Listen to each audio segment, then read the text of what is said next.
thanks everybody joining. I will share the screen now so that you can see the presentation. Nice, all good. So everything good? Yep. Okay, cool. So what I would like to do today is to give you a step-by-step way how to use transformer architecture in TensorFlow 2. We will apply it on text classification task, and we will go into more detail later on. Transformers are quite a hype right now, and I believe that it's justified because it achieved a lot of state-of-the-art results in number of different NLP tasks. I have split the presentation into 4 parts. The first part is just to explain text classification. Then we will dive a little bit deeper on transformers and why we should use them. And then we will go on BERT, which is a special type of transformer which we will use on our text classification task. And then we will go to practical part where we would use Google Colab, and I will show you some code. So what is text classification problem? Text classification is that we have some data set D, and we have some text documents in it. We have a number of text documents, and we have also a set of labels, and we would like to assign a label to each text document. This label can be, for example, sentiment, it can be a news category, it can be, and we also grouping these text classification tasks based on the label, on how we assign the labels. We have single label classification tasks where we assign just one label into each text example, and we have multi-label where we assign multiple labels. There are many applications, news categories, tagging content, film review, sentiment, how you would see in the future. So first, I would like to share some NLP concepts with you, basic NLP concept. What is word embedding? Word embedding is just a representation of words into vector space. It's very useful because we can then see some relationships between those vectors. Like you can see on the picture, like the man, woman is the same like king and queen. The second concept I would like to introduce is language model. A language model computes a probability for a sequence of words, and we will be focusing on the neural net language models. In neural net language model, we predict next word based on the context from the previous words. So what are some approaches today? In the past, we used recurrent neural networks. The problem with this is that recurrent neural networks does not capture context too long in the past. If we have too long texts, there is vanishing gradient problem, and we lose some information. So there was improvements on it with long short-term memory neural networks introduced in 1997 by Hochreiter, but couldn't be used that widely because of computation power needed. So it was more widespread after 2010. The problem with long short-term memory is it's their sequential nature. We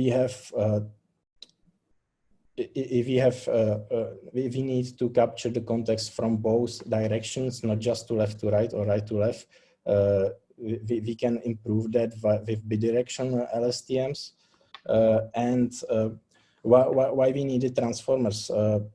Still, there were some. Still, we could not, due to the sequential nature, we could not train in parallel. So transformers introduced an attention concept, which was introduced in 2017, and it showed that when we process the send sequence at once, we can get better results, and we can also have the context from both directions. So what is transformer? approach. As said, we see entire sequence as a whole.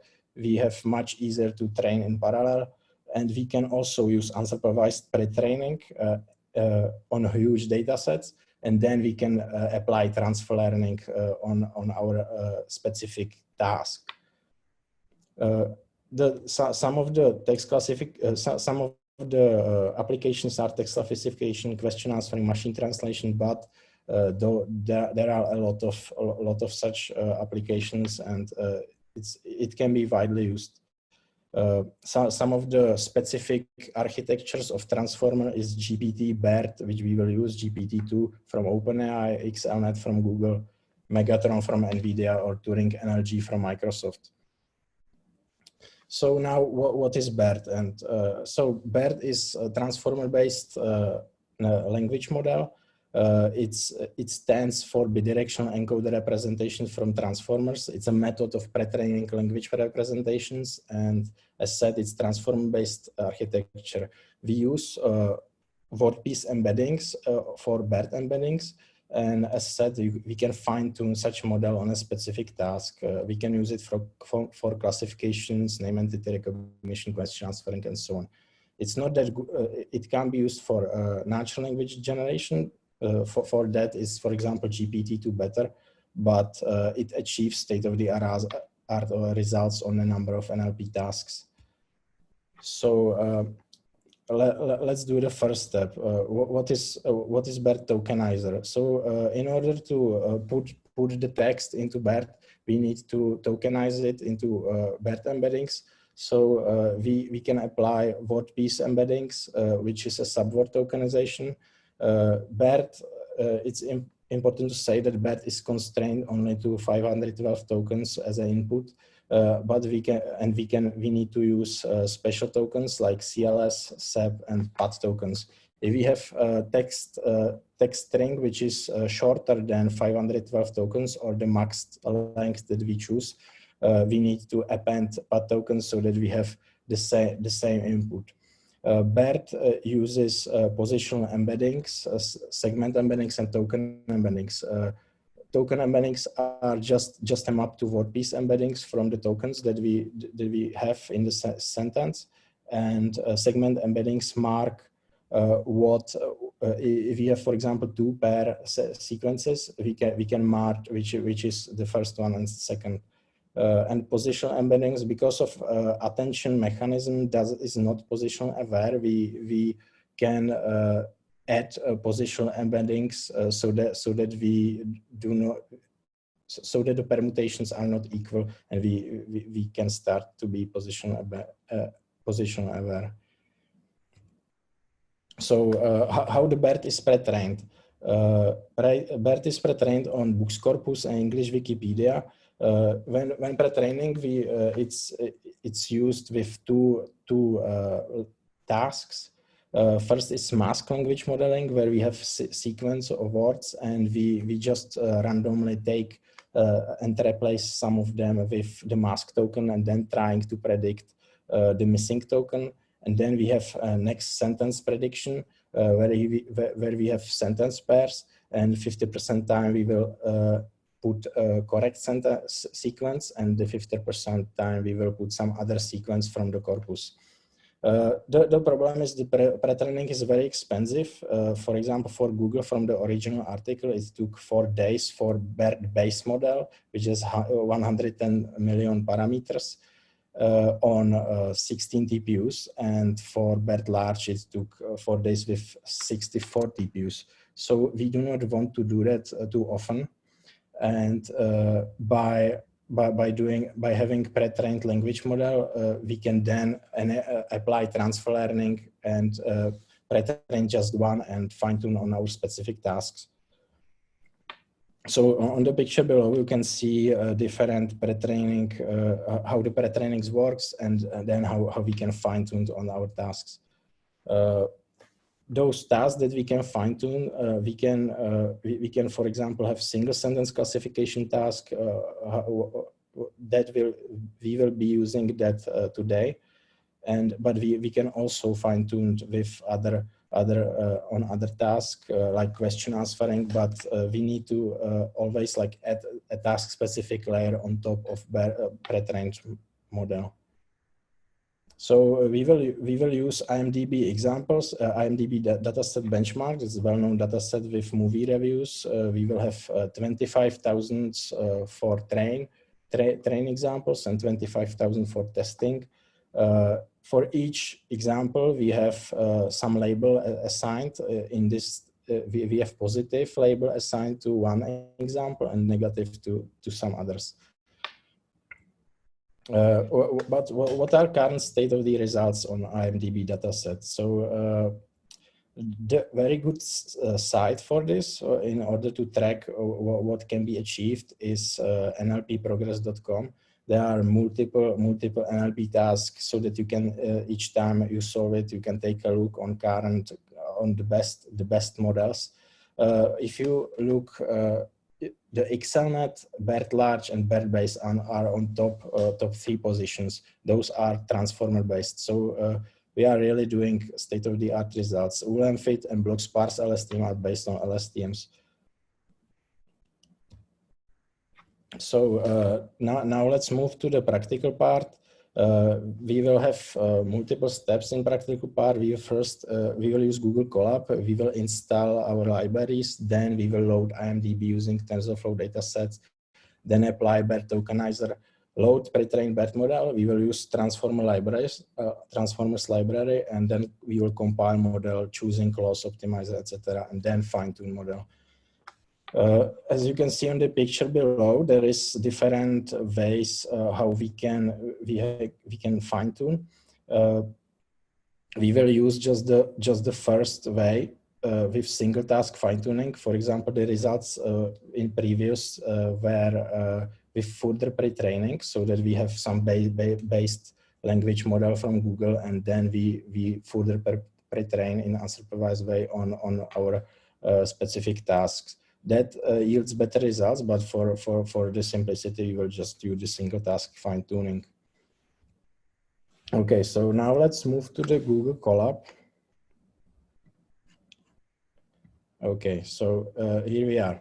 I will not execute it because it takes time, and I would like to show you also like the output. So, but I can share after the talk. I can share the Google Colab. So we are testing if we have enabled GPU. There is a problem with GPUs because BERT, we need to fit the batch size and BERT requires a lot of VRAM. On Google Colab, we have free Tesla K80 with 12 gigabytes, but we can also enable TPUs. For this example, the GPU is enough. We can enable it in notebook settings. I think that everyone knows that. We will first install our libraries. Some of them are, the most interesting is the transformers library. I will show you here. This transformers library is getting a lot of traction because what you can see is that it already includes all the pre-trained transformers. It has quite a lot of them. It has different languages, and it's very easy to load them into your model. So let's first load the IMDB dataset from TensorFlow datasets. We have train and test, and we have also so we have loaded. We have a TensorFlow dataset with a tuple of reviews and labels, As for the info, as said, we have 25,000 examples for test and 25,000 examples for train. It looks as follows if we show it off. And now we can apply the tokenization process on it. So we can use also BERT Tokenizer from the Hugging Face library, and we can just load it pre-trained. It's important so that we match the BERT base uncased, which is a version of BERT with the all lower cases, and we can also we will also transform the examples to lowercase as well. So we will load the tokenizer. then we can get the vocabulary. So this is the word piece vocabulary with the embeddings. You can see the sub-word embeddings that's enabled with the hashtags and tagged. And how the tokenization process is step by step, right? So we first have some test sentence. We have some max length which we will put into BERT. Then we need to add the special tokens like CLS token and SEP token. CLS token is always at the beginning of the sentence or sequence, and SEP at the end. Then we apply the tokenization process, and we will get the sentence split into the tokens. Then we apply the converting tokens to IDs.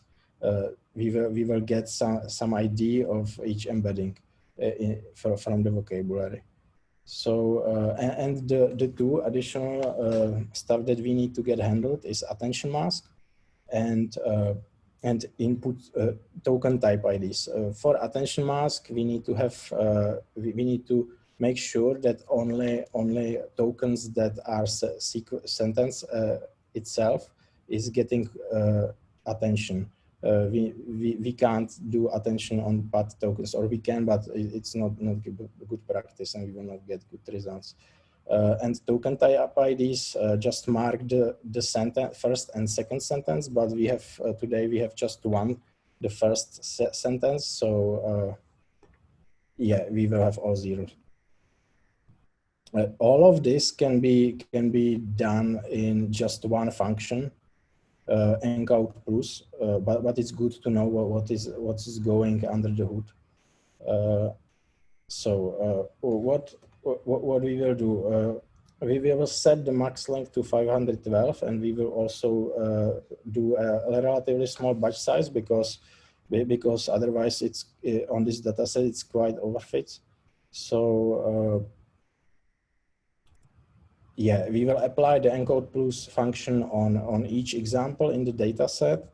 We will get the train and test data sets, and then we will do model initializations in Keras. So this class is very important because it's basically pre-trained model, but we've adjusted for the additional class on top of the pre-trained model, so that we can do text classification with them. We will choose just one epoch. We will choose a relatively small learning rate, and for as optimizer we will use Adam, and we can compile, and then that's all. And we can now do fine-tuning process, and we already will get like quite good results. It's we get over 93% results, and we can compare it with the NLP progress. It's without further pre-training. It's without it's the small version of BERT, and it can be further increased so that we can get the result also on NLP progress. So some of other tips. As said, we can do further in-task pre-training. We can do also multitask fine-tuning, but that according to paper, which is how to fine-tune text BERT, it does not have that much effect. And we of course can use XLNet, which is a transformer which should achieve better results, and it's also included in the Hugging Face library. And all of this can be done with XLNet, for example. It can be done with not that much changes in this code. So it's the Hugging Face library is really useful for experimenting, and yeah, that's it, I believe. There is also some references. So thanks for attention, and hopefully if there will be some question, I will try to answer. Okay, thank you very much, David. That was awesome, mate. We've got some questions here. So the first one, which is not a kind of direct Q&A question, is can you share the Cola notebook? Yeah, definitely. I'm not sure about the way, but I can definitely share it. I will maybe send it to you and you can distribute, or I don't know where. Yeah, How sure. to Send it to Inga and she can help distribute Okay, it. cool. Or even better, you know, you could send it to Inga or myself directly on the chat Sure. here if you've got it handy, and I can just ping it to everyone. Okay. Okay, good stuff. So one question here from David. So Satish, David was previously a researcher at the Department of Mathematics, FCE CTU. So it's quite easy for you given your background and experience. Satish's question to David is, how much and what mathematics topics does one require to work on machine learning? Well, as you saw, like we even does not need much mathematics if you because you can use all these classes that are abstracted for you. But if you really want to go deeper, like into the research and so on, you really need to know the linear algebra. You need to mathematical analysis, probability theory. There are many of such, and you need to know the code, right? And probably for beginners is the best Python, but if you really want to do some high performance stuff, you can use C++, C, and so on. Cool. All right, good stuff. Next one, Sheila. Sheila is a researcher from Sathya-Bama University. How efficient is this compared to deep learning networks like Google, Net, ResNet, etc., in their classification problem? I think that like efficient, like in terms of performance, how fast it do predictions, or not sure at this stage. So go with your assumption. Okay, so I think that like BERT is quite slow in comparison with other methods. For example, like if you can see the fine tuning, it takes quite a lot, and for the prediction itself, it takes more than in comparison with other methods, depending on which. But there are some good progress on this. If you can take a look here, there is the Hugging Face library introduced the distill BERT, which is like the same accuracy as base BERT or similar, but it's much faster because they does distillation on the model. It has lesser weights. So there is some research on this, how to make this transformer faster and perform better. Okay, thank you very much. Thank you very much, Sheila. Rafael Castro, his question is, hello. Which transformers are better suited having not too much training data? So the question was, which transformers are better suited having not too much training data? I think that if you do not have that much training data, maybe the transformers do not have to be the best approach. Maybe the bidirectional LSTMs can be better, and also like even sometimes what embeddings can be better, or even keyword matching for the stuff that we do not have much data. Okay. Right. Next question. Do you know if any of these word embeddings have been trained for genetic sequences? Oh, I don't know that. I was not involved in genetic sequences yet, but interesting to know. Yeah. Okay, so we got time for 2 more questions. So Ganesh Siam Ralapalli. Hi David, this is such a nice talk and demo. Would you recommend fine-tuning a language model for domain-specific text data? And following on from that, would you recommend any resources towards language model fine-tuning? Yes, so I would definitely recommend it. Like you need to fine-tune it on your specific data set. Like the further pre-training or your specific data set can achieve like big improvements. And as for the results, as for some materials, I've already included into the references in the Google Colab. So once I will share it with you. You can go through it. There is a really nice course from Stanford on natural language processing. Those are really top guys. Like this is taught from Professor Manning and Richard Socher from Salesforce. And there is also natural language understanding class. So if you really want to go deeper, I would recommend those. And as for language models, and it's quite difficult to understand them because there is a lot of going on under the hood. So I would recommend these illustrated transformers. I will show you. This guy have quite a lot of blog posts on transformers, and you can see that he likes to draw. So a lot of stuff that you it's much easier to understand it on these visual stuff. Nice. All right, good resources there.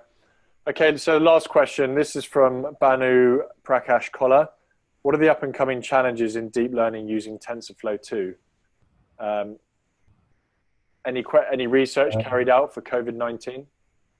Yeah, there is some research, for example, on COVID-19. There is, and you can use a lot of transformers there. There is a CODAR dataset. I will search it now. It's from XLNet COVID dataset. I think. Yeah, Cohort 19. So if you want to test your skills, there is it has quite a lot of traction, and the goal of this is to help healthcare workers to find information in all of these articles that are here every day, so that we can solve the. There are a couple of tasks. There is what is known about transmissions and so on. There is a lot of those articles. I didn't have time to look at it, but definitely would like to. Okay, great, nice one, David.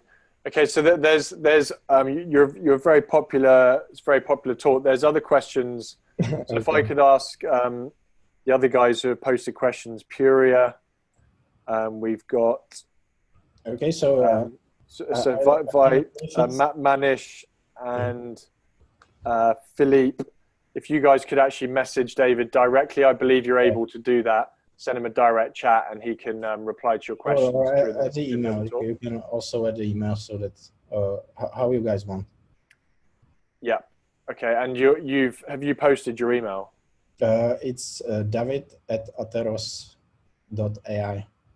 Okay, good stuff. David@Atheros.ai.